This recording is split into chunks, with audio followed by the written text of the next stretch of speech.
I'm just now at the Xiangyang township in southwest China, Sichuan province. Actually, China's reform started in its rural areas. Its development over the past 4 decades is just the epitome of this drive, and Xiangyang township just made a significant step in this regard. In 1980, Xiangyang transformed its system from the People's Commune, the basic unit in rural areas back then, into a people's government, the first township to do so in the country. And the statue behind me just showcases the historic moment.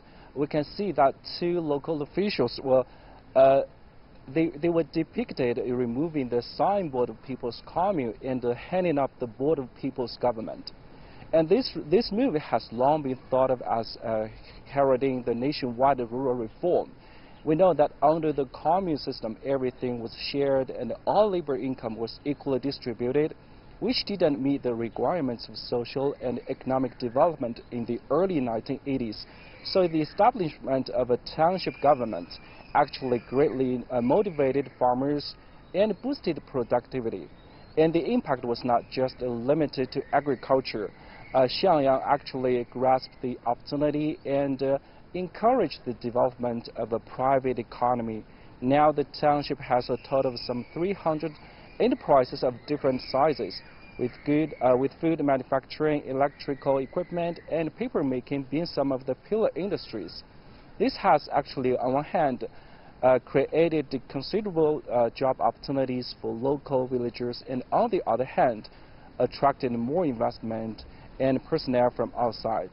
And local government officials say next they will stick to industrial development strategy while stepping up efforts to protect the environment.